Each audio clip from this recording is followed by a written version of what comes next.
Hello and welcome to another video. Now in this one I'm going to revise and update a video that I made about 5 years ago on the basics of effects for the 5th edition rule set in Fantasy Grounds. The videos that were made then were obviously related to Classic. We now have Unity, and since then there's been a plethora of extensions and all sorts of other things which automate a lot of these effects for you and take the need for you to create your own effects away. But I still think it's important that you know how effects work and how the system works and how to apply your own effects or create them yourself if you don't want to use any of those extensions or helper functions. So we should probably look at what an effect actually is. And if you go to the wiki, it'll tell you basically what it is in the first paragraph there. And an effect is anything which modifies a dice roll in some way. It has to involve the character with the effect on them, or a character that or an actor that the effect is on. It can be an attack roll, a damage roll, a saving throw, an ability check, any kind of dice roll really. And both the character with the effect and the character throwing the dice must be on the combat tracker for the effects to to work properly. So with that in mind, let's have a look at Bob the Fighter here. We're going to go to his Actions tab where all the effects will be found. And this is where you would create the effect yourself.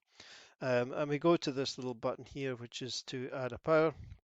And we click on that and we get a fresh new power group, which we can then use to add effects to that group. If we click on the right hand editable box here, we can give our power group a title. Let's just call it examples. And when you tab out of that, you see that it makes a header. And then in here, we can just give this a descriptor. It can be anything you like. These are just really for your own benefit. Fantasy Grounds doesn't actually do anything with these figures. So as I say, we're going to look at the modifiers. First, we're going to look at the attack modifier. And obviously, as its name suggests, the attack modifier will modify attack rolls. So we create effects in the same way in all cases. We are going to right click over this line here. We're going to go to the down arrow, the add action in the radial menu here. And then when we click that, we get another 4 options. We're going to ignore the first 3 and we're going to click on the add effect. And this is going to give us a new blank effect. And if we click on the magnifying glass at the end, we then get the Effects dialog box up. This is divided into 4 parts. We've got the effects, the conditions, and the modifiers up in the top part. We've got a duration in the middle, and then we've got the targeting and expenditure in the bottom here. So we're not going to worry too much about some of these parameters, but we're going to just start up here, and we're going to, as I say, we're going to create an effect which modifies Bob's attack roll. So all in caps, we type ATK, which is the keyword that we're looking for, the modifier for the attack. We're then going to end that with a colon, and then we are going to just add a number to that. Let's just keep it simple and add in a 1. We're going to come down to targeting here. We've got 2 options. We've got targets or self. This modifier here is going to modify Bob's attack rolls. We're going to give him a +1 to his attack rolls.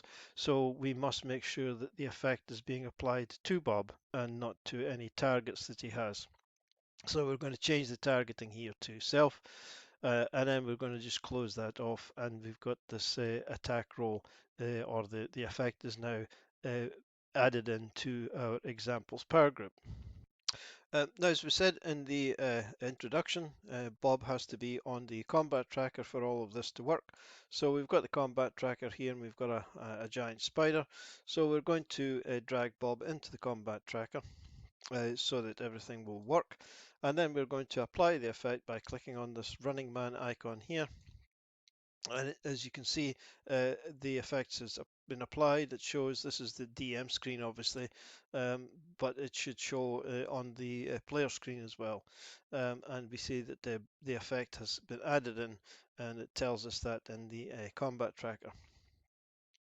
So now that we've got the effect applied, if we just get Bob to make an attack against the giant spider, we're just going to use drag and drop here. And we can see that in the chat window it tells us that Bob's made an attack with his battle axe. It says effects +1. And if we look at over here, we've rolled a d20, we've got a 2 as a result, and we've added +5 for a total of 7. If we have a look at Bob's proper attack modifier, which is his proficiency bonus plus his strength bonus, he's normally got a +4. And it's showing here it's a +5. So the effect, the +1 that we added for his attack, has been added in, and he's got the total correct for his actual attacks. If we remove the effect and make the same attack again, you can see that Bob's only going to get a +4. He doesn't have any effects on him, so he's not going to get the modifier from this effect. Now this modifier can be a negative one, so if we go back into our effects here and just edit this and just show, let's make it -2, we're still going to show it as self. We have deleted the effect from Bob. We're going to reapply it. We've got the attack of -2, and now when Bob makes his attack against the giant spider, we can see down in his chat that he's got the penalty of the -2. He's only getting a +2 to his dice roll, so he's rolled a 14, 2's been added, his total dice roll is 16. The effects of -2 has applied to his attack. If we remove that and we go back in here, and we can actually have a dice roll here as well. So if, for example, for whatever reason, under the influence of a bless spell or something like that, Bob's going to get a d4 to his attacks. We can type in 1d4 here, and Fantasy Grounds recognizes that as a dice roll. We apply the effect. It shows that the effect is applied here as a d4, and when Bob makes his attack, you can see that the d20 and a d4 has been rolled, and they've been added together, plus his normal modifier for a total roll of 22, and it shows you down here as well that the effect, a d4 has been applied. So these modifiers, the attack modifier, can actually be limited as well. So we can see here that Bob has a range of weapons, some of which are ranged and some of which are melee. And it may well be that Bob only gets this effect if he's using one of his melee weapons. So if we come in here, we can modify this. We can add a comma after the 1d4. And if we just type in melee, then this is going to limit the modifier here to just melee attacks. So if we close that off, reapply the effect, and then if Bob is to make an attack with his heavy crossbow here, which is obviously a ranged attack, he attacks the giant spider. You didn't see any d4 being rolled there. There's no effect has come up on the chat line. But if we now make a battle axe, which is obviously a melee weapon, you can see that a d4 has been rolled along with the d20, the normal d20 that he would make for his normal attack. Instead of melee, we can have ranged. So if we take out the melee and type in ranged, then when Bob makes a ranged attack, he's going to get this modifier. He shows this, or he uses his heavy crossbow against the giant spider, he's going to get his d4, but if he uses his flail, then he's not going to get the extra d4. So that's two limiters, melee and ranged, and we can further limit this to opportunity attacks. So after the ranged, we can add another comma and just type in opportunity. We can get rid of that and apply that. We can simulate this by going into the modifiers box. We can click on opportunity, and if Bob is to make a heavy crossbow attack here, you can see that it's showing that it was an opportunity and the effect is it's rolled a d4. But if we make the same attack again without it being an opportunity attack, he doesn't get d4. We can also do this by holding shift whilst making the attack. So if we, it's ranged into, so if we do a ranged attack again whilst holding shift, you can see that that tells Fantasy Grounds this is an opportunity attack, and the d4 gets rolled because it was a ranged attack. And even if we add in the opportunity here and do a battle axe attack, Fantasy Grounds still tells us that it's an opportunity attack, but it doesn't get the d4 because we're limiting this modifier to only ranged attacks. So our attack modifier can take a number, which can be either a positive or negative number, and it can also take a dice roll. By the way, it can also take like a dice roll, say 1d4 plus 1. I mean, we can demonstrate that if we just take out the ranged and opportunity just now, just to make this easier. If we add in like 1d4 plus 1, apply the effect, and then Bob makes an attack against the giant spider. The d4 has rolled. You can see that it says here effects are d4 plus 1.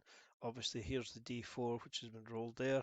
The plus 1 has been added to Bob's normal modifier, which is a plus 4, we can see up here. So he's now getting a plus 5.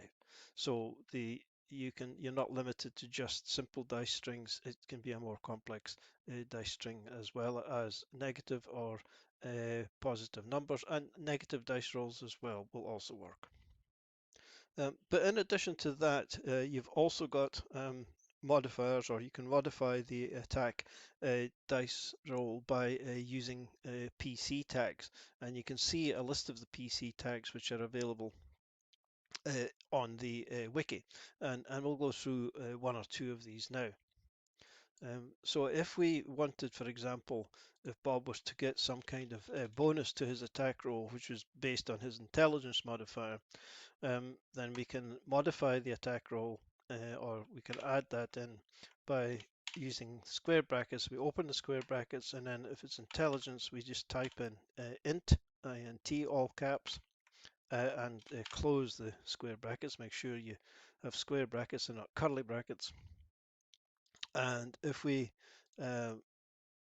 get rid of that and apply this effect here, we can see that the Fantasy Grounds has translated the int to a 1. And if we go to Bob's main tab here, we can see his intelligence modifier is in fact 1.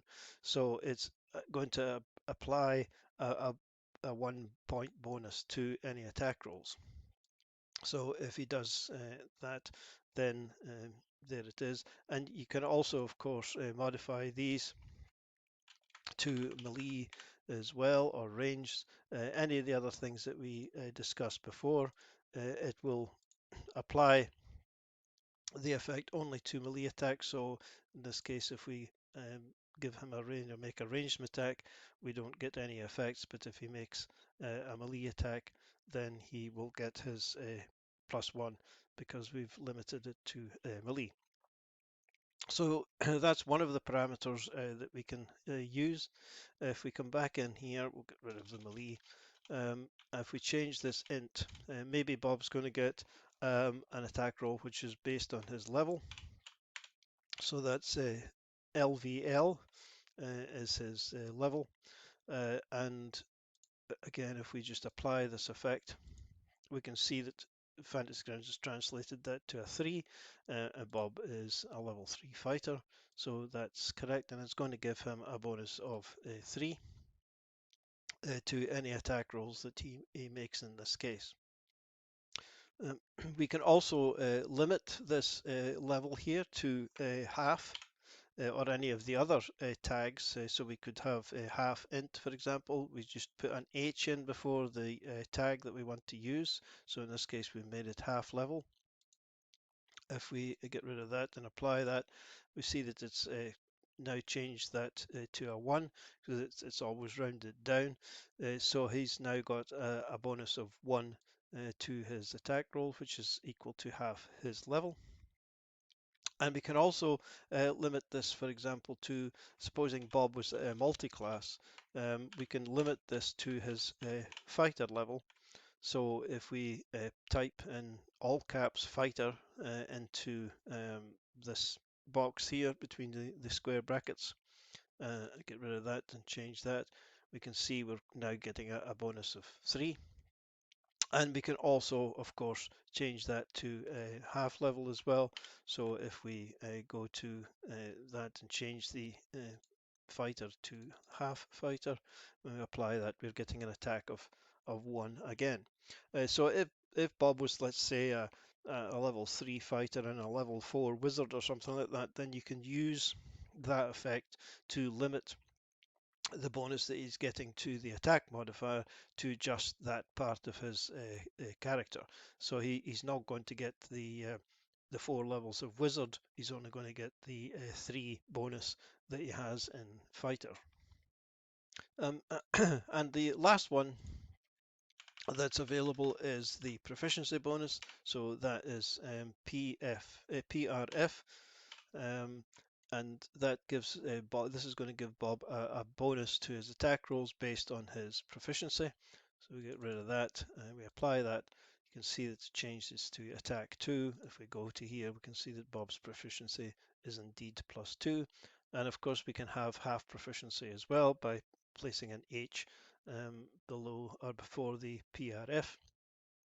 And again, we can modify this as well. So if he's only going to get his proficiency bonus on opportunity attacks, then we can modify the modifier to just opportunity attacks. And when Bob makes an opportunity attack, holding down shift here, and you can see that he's going to get his effects of a +2 during the proficiency during his opportunity attack, but he's not going to get it if he just makes an ordinary attack. So I think that covers the basics of creating a modifier. And we've just used the attack roll. There's loads and loads of other modifiers as well, and we'll look at some of those in the next video. So thanks for watching, and we'll see you in the next one.